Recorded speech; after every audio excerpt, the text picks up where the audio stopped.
Buenos días, buenas tardes, buenas noches, de acuerdo al momento y lugar donde me estén viendo. Nuevamente nos encontramos para compartir este ciclo de Conócete a ti mismo. Y en este nuevo episodio vamos a hablar de el trabajo con el cuerpo emocional.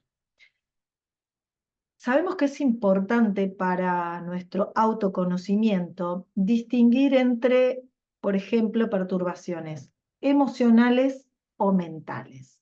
¿Por qué? Porque son diferentes, son distintas, siguen un proceso diferente uno de la otra y van a afectar al cuerpo físico también de manera diferente y no se van a apaciguar, digamos, de la misma forma. Con respecto a las perturbaciones emocionales, lo que hay que saber es que surgen de manera repentina. No las teníamos y de pronto las tenemos. Es algo así como rápido.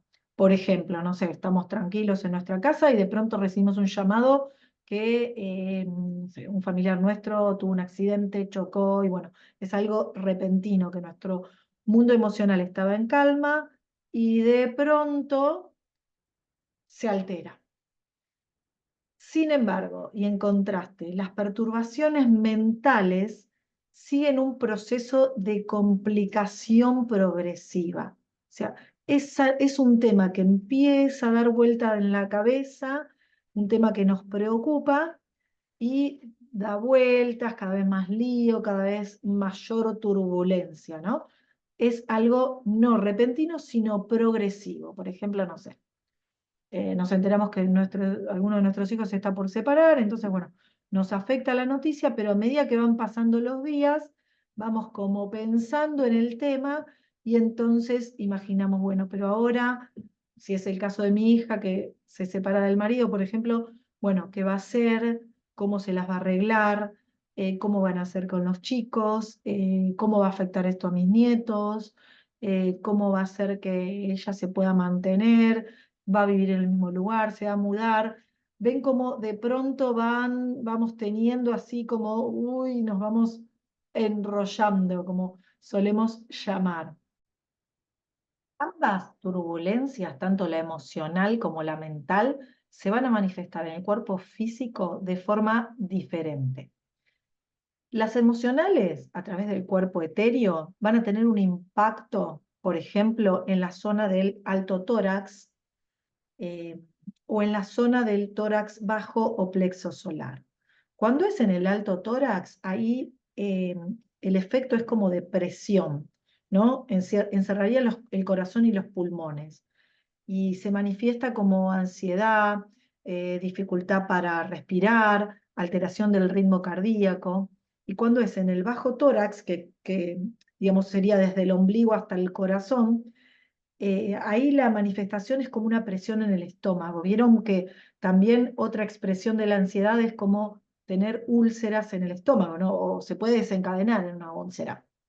En cambio, las turbulencias mentales se manifiestan más en el cerebro, digamos, como una sensación de atolondramiento, embotellamiento, como, y puede desencadenar obviamente en dolores de cabeza.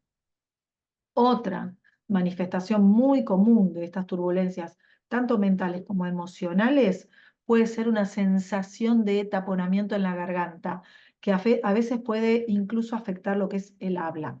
Y estas pueden proceder de cualquiera de las dos, tanto de mentales como de emocionales. Lo más habitual es que sea una turbulencia mental. Por ejemplo, eh, puede ser, vieron, cuando, no sé, tenemos que hablar en público y ahí empieza, nos afecta el habla, porque claro, puede que arranque pensando, uy, no, pero no voy a poder, una manifestación así de ansiedad, ¿no?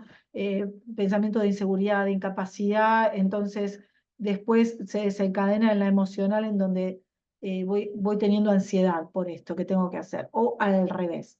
Lo que hay que recordar que tanto el mundo mental como el mundo emocional no están divididos, están entremezclados. Entonces, esto va a hacer que afecte una y la otra a la vez, o primero una normalmente y después desencadena en la otra. Lo que puede ser difícil identificar de dónde proviene. Lo importante es observar tratar de observar dónde está esa afectación en el físico. ¿Para qué? Para identificar el origen, y una vez que yo identifico el origen, puedo trabajar en la solución para poder armonizar, depende el mundo que sea, o el emocional o el mental. La práctica del yoga posibilita acabar con estas perturbaciones mentales y emocionales. Si bien acá en Occidente estamos más familiarizados con el yoga desde la parte física, es decir, posturas, el yoga no es solo eso, es mucho más. Si vamos a algunos textos antiguos, como puede ser los Yoga Sutras de Patanjali, ahí nos explica que el yoga es una ciencia, ¿no? Porque uno puede experimentarla por sí misma, la puede poner en práctica. Y hay distintos tipos, ya sea de prácticas teóricas, físicas o experimentales. Es decir, que no es solo un contenido teórico, ¿no? Porque yo lo puedo aplicar en mi vida. Entonces, lo que nos dice es hasta que, o lo que deberíamos conseguir o tendríamos, hacia el camino, es poner fin a estas perturbaciones mentales y emocionales. ¿Por qué? Porque si no, no podemos vernos a nosotros mismos como realmente somos. Y esto no nos permite actuar en coherencia y ver la vida como realmente es. Es como vieron cuando, no sé, nos metemos al agua, vamos al mar. Si está transparente el agua en una pileta, yo miro para abajo y me puedo ver los pies. Sin embargo, si está eh, embarrada o media turbia, no puedo mirarme los pies. Esto sería lo mismo que sucede con las turbulencias mentales. No puedo ver el fondo de las cosas, digamos, para hacer una analogía, si yo estoy como abducida en preocupaciones, en tensiones, estoy experimentando eso, porque va a evitar que yo me vea a mí misma y me impide ver la realidad. Entonces, solo cuando nuestro mundo, digamos, tanto emocional como mental, se va cambiando, ahí sí puedo ver la vida como realmente es, puedo vivir en coherencia, consonancia con quien soy. Entonces, es muy importante manejar estas turbulencias, ponerle fin para poder vivir en coherencia, por ejemplo. Cuando logramos ponerle fin, es decir, cuando logramos este estado, en las prácticas de yoga se denomina, tienen un término que lo llaman samadhi, ¿no? Que es cuando desaparece esta presencia de la mente que está todo el día, ¿no? Rumiando y rumiando, rumiando. Es decir, que requiere recorrer todo un camino de desarrollo personal, requiere prácticas en la vida cotidiana, entonces nos va permitiendo que estos aspectos, tanto emocionales como mentales, estas turbulencias, se vayan tranquilizando, ¿no?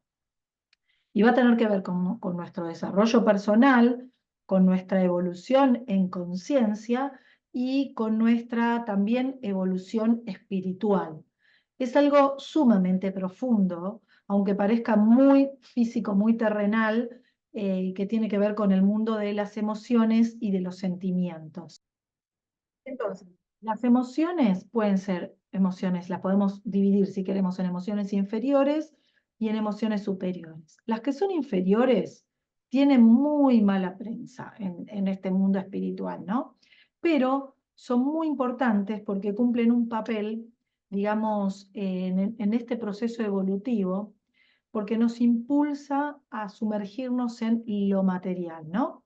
Y va a aportar la energía necesaria en este desarrollo espiritual y nos va a llevar a un dominio y a una lo que se llama purificación, podríamos decir, de las emociones inferiores. ¿Por qué? Porque hasta que esa energía va quedando solamente como, o sea, yo las voy purificando y va quedando como un motor natural, un poder natural, y sea completamente dirigido por quién, por lo que es la voluntad, ¿no? Es como que la voluntad va a dominar y purificar los deseos o estas emociones inferiores, ¿no? Es un trabajo fundamental en relación con el cuerpo emocional. muchas corrientes tienen la idea de que los deseos hay que eliminarlos completamente, y que la práctica espiritual consiste en vivir sin deseos. Sin embargo, este proceso de desarrollo espiritual es un camino. Digamos, en ese camino vamos a llegar a un momento en que ya no tengamos deseos y se eliminen, o estas emociones inferiores. Eh, es una, digamos, una instancia muy avanzada, pero va a llegar naturalmente como resultado o como fruto de un trabajo ya acumulado. Pero mientras tanto, y los deseos obviamente se van a diluir, pero cuando corresponda, mientras tanto, tienen una función. Entonces, ¿cuál es la función? Son movilizadores de la voluntad, es decir, es una herramienta necesaria en el proceso de crecimiento, porque yo voy a tener mayor conciencia y esto me va a hacer fortalecer mucho mi voluntad, ¿no? Y ahí voy a ir, digamos, en este camino en donde yo fortalezco mi voluntad, voy a poder, por un lado, podar o ir sacando estos deseos de baja gama o de baja frecuencia e ir potenciando estos deseos de alta gama o de frecuencia alta. Entonces, ¿cómo potenciar estos deseos de alta gama? Bueno, podemos decir que lo podemos hacer en dos fases. La primera fase sería dejar de llamarlos deseos y empezar a llamarlos aspiraciones. Y la segunda fase es que no los dejemos digamos, solo como aspiraciones, sino que los convirtamos en realidad ejerciendo nuestra voluntad. Debido a la frecuencia vibratoria de estos deseos de alta gama, están en sintonía con nuestra dimensión álmica, con nuestra alma. Es como un punto de conexión entre que en estos cuerpos que decimos que son 7, en estos cuerpos, 4 cuerpos inferiores y estos 3 cuerpos superiores. Es decir, recordando, los 4 cuerpos inferiores, llamado el cuaternario inferior, que sería el físico denso, el físico etérico o doble etéreo, el emocional o o astral y el mental inferior, por un lado, es como un nexo con la tríada superior, que es el mental superior o alma humana, el alma universal y el espíritu. Es decir, que estas aspiraciones son como un nexo de conexión entre estos cuerpos. Y cuando uno lo llama aspiración, esto va a evocar no solo algo que yo deseo, sino que es como algo legítimo porque es conveniente desearlo, digamos, es útil, me va a impulsar en mi proceso espiritual. Y si tenemos en cuenta que a lo largo de todas nuestras encarnaciones, el alma se va desarrollando en la autoconciencia, a partir de que de experiencias de alta vibración. Entonces me va a convenir fomentar estas experiencias de alta vibración o de alta gama, porque es lo que me permite evolucionar en autoconciencia. Llámese solidaridad, amor, cariño, altruismo. Entonces, en cambio, las experiencias tipo egoico de baja vibración contribuyen poco o casi nada a nutrir el alma. Bueno, en algunas corrientes se dice que estas experiencias de baja vibración directamente ni las computa el alma. Y en otras nos dicen que las computan pero con un puntaje bajo. Es como si el juego este de vivir sería un juego que nos van computando puntos, ¿no? Cuando tengo experiencias de alta vibración tengo muchos puntos y las de baja o no tengo puntos, o digamos es el negativo o son puntos bajos. Bueno, y la segunda fase, lo que corresponde a convertir estas aspiraciones en realidad, la hago a través de ejercitar mi voluntad, esa voluntad con mayúscula. Entonces, cuando yo acciono, me conlleva a ejercer la voluntad, o sea, tengo que ser muy firme en la voluntad. Entonces, la invitación es a no dejar pasar de largo esta encarnación que tenemos ahora en este momento. O sea, aprovecharla, utilizarla, vivirla 100% acumulando experiencias de alta gama o de alta vibración. Entonces, atrevernos actualmente a actuar, a vivir según qué, según nos indica nuestra esencia, nuestra esencia más profunda, poder escuchar esta esencia y vivir en coherencia. ¿Qué pasa con los deseos de baja vibración? ¿Por qué conviene podarlos, digamos, no? Bueno, primero, por algo obvio que nos origina mucho sufrimiento. Segundo, porque van a dificultar nuestro desarrollo personal, nuestro proceso evolutivo, nuestro desarrollo espiritual. Estos deseos de baja vibración en psicología es lo que es lo que llamamos la sombra, ¿no? Aquello de los comportamientos, aquellas emociones que nosotros no reconocemos en nosotros mismos o por ahí no queremos reconocer. Entonces, como no las reconocemos, las proyectamos en el otro, en forma de rechazo, en forma de crítica, en forma de, no sé, menospreciamos. Y esta sombra es como la raíz, digamos, de determinado aspecto emocional del cual nosotros no somos conscientes. Quizás lo intuimos, hay una parte nuestra que nos dice es por ahí, pero preferimos de alguna manera tirarlo bajo la alfombra, ¿no? Eludirlo, esquivarlo, no verlo, poner nuestra atención en otra cosa. ¿Y qué pasa? Si nosotros rechazamos esta sombra, no vamos a progresar porque una y otra vez se nos van a ir presentando determinadas situaciones para que podamos resolver. Y generalmente cada vez es increciendo, cada vez las situaciones son como más grandes, ¿no? ¿Para qué? Como si nosotros mismos nos presentáramos esa situación enfrente para que no podamos dejar de verlas, ¿no? Si es una situación chiquita, podemos eludirla, pero si está cada día, cada vez más enfrente, o sea, la situación cada vez es enorme, no nos va a quedar otra que enfrentarla. Entonces, para poder enfrentarlas, lo que tenemos que hacer es bucear en nosotros mismos, es decir, conocer muy bien nuestro mundo emocional. Es como si fuese una pileta. No es solamente tirarnos solamente mojarnos, es sumergirnos hasta el fondo. Es como si hubiese caído algo en el fondo y yo tengo que bucear bien profundo para poder recoger eso que está en el fondo. Entonces, eso nos va a permitir identificar cuáles son aquellas emociones que están ocultas, porque es como la capa de una cebolla, ¿no? Bueno, a ver bien ¿y por qué? ¿Y por qué? ¿Y por qué? ¿Vieron esas preguntas?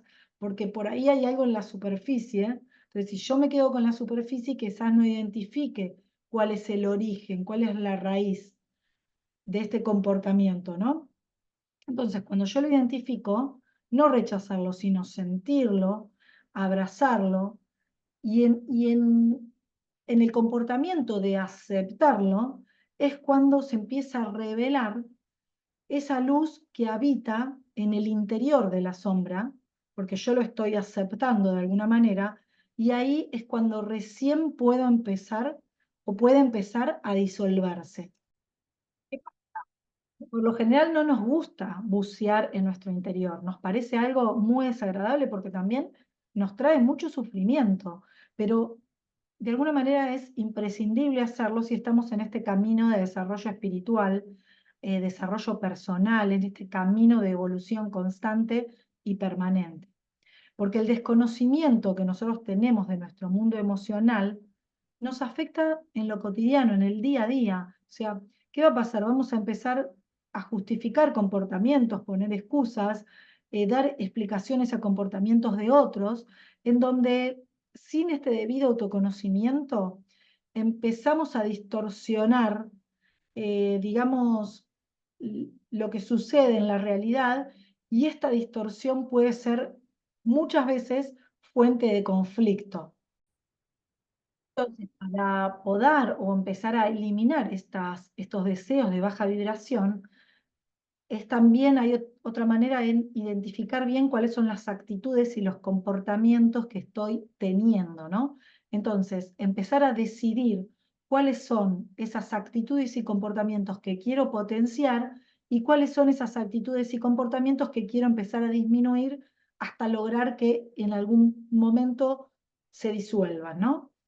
No sé, potenciar la tolerancia, la paciencia, identificar primero el reconocimiento de cómo soy y luego, bueno, más tolerante, más paciente. Cada uno tendrá su propia lista. Por ejemplo, no sé, en las que quiero disminuir la mentira, por ejemplo, ¿no? Siempre decir la verdad, ¿no? Que es algo muy desafiante porque hemos como parecería como que la mentira es algo normal. Bueno, es una mentira piadosa que tiene. Bueno, no. Pero también en esta actitud de decir siempre la verdad, tener compasión, ¿no? Porque, no sé, puede pasar que alguien me venga a preguntar, ¿cómo me ves? Y quizás tiene una apariencia horrible. Bueno, entonces, ¿cómo hago para no mentir, pero tener una actitud compasiva? Quizás no puedo. Terrible sería si yo veo que la persona no está bien y me pregunta cómo me ves, si yo le digo, no, te veo bárbaro. Eso es trágico. También decirle que se ve terrible. Entonces, quizás yo puedo responder con una pregunta. Le puedo responder ante la pregunta que me hacen, ¿cómo me ves? Le puedo responder, ¿por qué me los preguntas? ¿Qué te está sucediendo? Entonces, ya el enfoque, no estoy mintiendo y estoy enfocando a lo que la persona hacia el problema, ¿no? Hacia ver cómo podemos resolver lo que le está sucediendo. Entonces es una actitud compasiva que no es una mentira, sino que pone el foco en otro lugar. Y entonces cuando uno empieza a hacer de esto un hábito o empieza a tomar estas actitudes y tener en claro qué quiere potenciar, se va convirtiendo en un hábito, ¿no? Y entonces la práctica permanente va a hacer que empecemos a tener como una vivencia más pacífica, más armónica, como que nos tranquiliza desde el punto emocional. Esto de reemplazar las actitudes de baja vibración o los comportamientos eh, que no queremos potenciar y sí los que queremos empezar a potenciarlos, de a poquito vamos viendo que de manera paulatina, no de un día para el otro, pero de manera paulatina nuestro mundo emocional empieza a cambiar. O sea, se convierte en más armónico, más tranquilo y esto de sentirme mejor es como una recompensa que tengo en esta vida. No es que voy a esperar al cielo, ¿no? Como nos dicen en algunas religiones, sino que voy a empezar a vivir más feliz en esta vida, que sería lo que muchas corrientes nos dicen, vivir el cielo en la tierra o vivir en un gozo permanente, es esto, es cuando empiezo a conectar en lo que soy, porque me conozco tanto, estoy conectando conmigo y alcanzo esa paz interior, que es como el fruto de una evolución espiritual, ¿no? Porque estoy viviendo en coherencia. Porque, ¿qué pasa? Empieza a tener presencia mi verdadero ser, el que está presente en mi vida y actúo desde ahí. ¿Qué es lo que puedo hacer para primero reducir y después ir eliminando paulatinamente o disolviendo paulatinamente estas turbulencias emocionales de baja vibración? Bueno, por un lado y primero, atención plena en uno mismo. O sea, esto que se llama tener presencia, autoobservación, mindfulness, estar en el aquí y el ahora, pero como una actitud, no para, bueno, voy a tener presencia ahora como una actitud para poner un stop, digamos, provisorio en mi vida full time y hacer como un descanso y después volver a mi vida full, ¿no? No es como para hacer un descanso, sino que es algo continuo, algo que es para cambiar realmente mi vida, para comenzar una vida distinta. Y es fundamental también esto de atender y de estar observando a uno mismo para reconocer cuál es mi punto de partida, para reconocer, observar bien cómo soy actualmente, pero observar en todos los niveles. A nivel físico, o sea, cómo está la salud de mi cuerpo, cómo me siento a nivel etérico, ¿no? ¿Cómo está mi vitalidad a nivel emocional? Estoy tranquilo, no sé, estoy perturbado, qué tipo de perturbación tengo a nivel mental. No sé si controlo mis pensamientos, si los pensamientos me controlan a mí, si mi comportamiento es egoico, si mi comportamiento es más altruista. Entonces, cuando yo empiezo a lograr mantenerme en presencia, pero en la vida cotidiana, porque tengo una intención real de transformarme, entonces esto empieza a ser un hábito. Entonces yo pienso, comienzo a avanzar sin culpas, por un lado, y sin carga. O sea, todo eso, tanto culpas como cargas que las traigo obviamente del pasado, yo me empiezo a aceptar completamente, tal cual como soy, porque si no, no voy a poder avanzar y evitar el autoengaño, o sea, no hacerme el cuentito, hacerme la idea de cómo, o sea, que yo soy como me gustaría que sea. O sea, está bárbaro tener un objetivo de cómo me gustaría que sea, pero para poder ir y alcanzarlo, primero tengo que saber realmente dónde estoy, realmente cómo soy.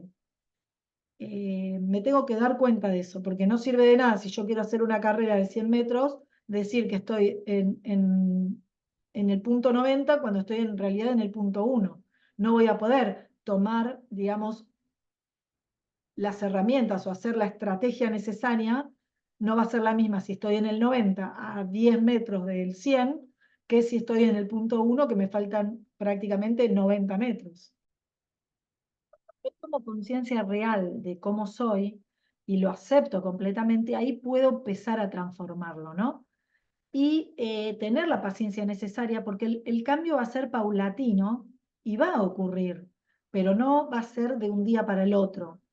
Eh, y, por ejemplo, no sé, si yo me enojo constantemente y es algo que quiero empezar a disminuir, bueno, por un lado no tengo que negar que me enojo, ¿no? Y por otro lado no puedo pretender que nunca más voy a enojarme, porque eso sería una utopía, no, no va a ocurrir, no es el objetivo, sino que el objetivo va a ser, en principio, solamente darme cuenta de que me estoy enojando, o sea, traerlo a la conciencia, que no sea inconsciente el acto del enojo. Entonces yo voy a empezar a reconocer cuándo me enojo, por qué me enojo, y solo tengo que darme cuenta que me estoy enojando.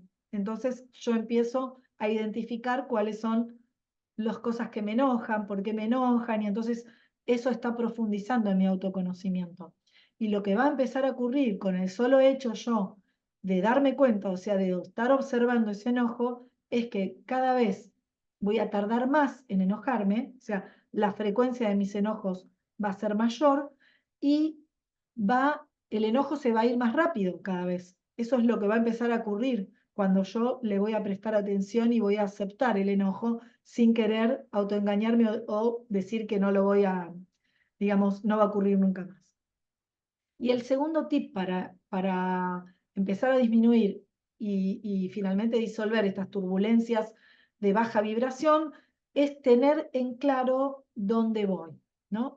¿Para qué? Para que cada cosa que haga vaya en la misma dirección. Si yo no tengo claro el destino, y puedo empezar a hacer cualquier cosa que total, ¿no? Me va a llevar no sé dónde, porque total no sé dónde tengo que ir, entonces va a ser lo mismo que vaya en aquella dirección, en aquella, hacia atrás. Bueno, el objetivo que yo me trace puede ser muy lejano, seguramente, pero no importa, porque yo lo voy a hacer o voy a llegar a mi ritmo, el mío, sin comparación, mi ritmo. Lo único importante es que siempre esté avanzando. No importa si lo hago rápido, lento, la premisa es estar avanzando.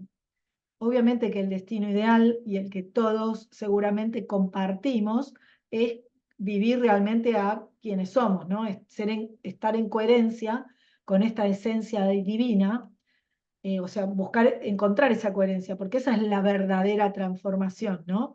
E identificar qué es lo que quiero potenciar y qué es lo que quiero disminuir y llegar a disolver completamente, ¿no? Que les digo que es la verdadera transformación, vamos a darnos cuenta, o en muchas corrientes lo que se dice es que todos tenemos poderes, ¿no? Pero estos poderes están dentro nuestro en potencia. Es decir, que se van a ir revelando a medida que vayamos avanzando en este proceso de evolución espiritual, en este proceso de reducir las emociones de baja vibración e ir potenciando las de alta vibración.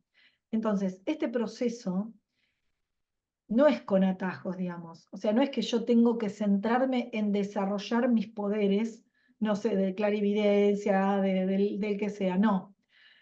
El centro es mi verdadera transformación, es reducir esas emociones de baja vibración y potenciarlas de alta. Y si yo esto lo hago ordenado y con calma, esta revelación de mis poderes se va a ir produciendo de manera natural y en el momento necesario. No es que yo, ay, bueno, voy a hacer registros akáshicos porque estoy interesada en ver qué pasó en mi vida anterior, porque.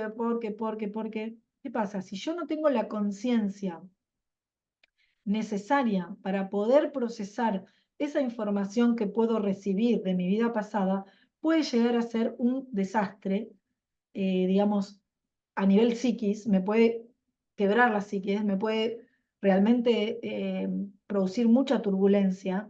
Entonces es como que va de la mano mi crecimiento y mi conciencia, mi grado de conciencia con la información que estoy recibiendo para poder procesarla. Eh, no sé, no es lo mismo hablarle de la muerte a un nene de 3 años que a un niño de 8, que a un adolescente de 16 o a un adulto. Es lo mismo. El tema es el mismo, pero uno va dosificando la información porque la va adecuando al nivel que la persona va a poder integrar. Si no, le podemos producir un daño. Esto es similar. Bueno, y por último, para ir finalizando, eh, el último punto que quiero tocar son estas turbulencias fuertes o enormes bueno, que nos pueden ocurrir en cualquier momento de nuestras vidas, que prácticamente nos sentimos destrozados, como pueden ser, no sé, enfermedades graves, muertes de familiares, amigos, no sé, divorcios, problemas económicos muy graves, que nos pueden destrozar, ¿no? Como dije antes. Entonces, acá lo importante es intentar, tratar de gestionarla en la medida de lo posible para que su intensidad vaya disminuyendo. Es impensado que nos va a afectar, obviamente, eso hay que tenerlo bien claro.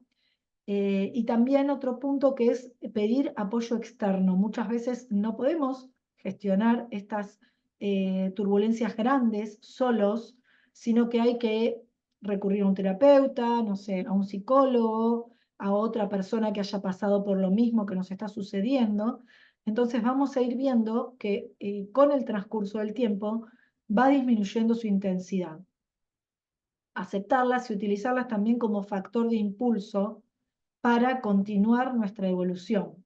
Y en algún punto, porque tiene como varios pasos o varios puntos en el proceso, quizás en algún punto hay que agarrar, tomar esta turbulencia, ponerla, como diríamos, en un cajón o ponerla en pausa y tomar herramientas del plano mental para continuar gestionándolas, es decir, ¿vieron esto que decía Einstein, que para resolver un problema no se puede resolver desde el mismo nivel que se creó? Bueno, quizás en esta parte donde voy poniendo en pausa, voy incorporando nuevas herramientas, voy conociendo personas diferentes, voy teniendo otros puntos de vista que me van a permitir luego, cuando yo incorporé todo esto, volver al cajón, abrir esta turbulencia emocional y gestionarla nuevamente. Entonces, el tema de, digamos, el plano mental es el tema del próximo encuentro. Así que bueno, hasta acá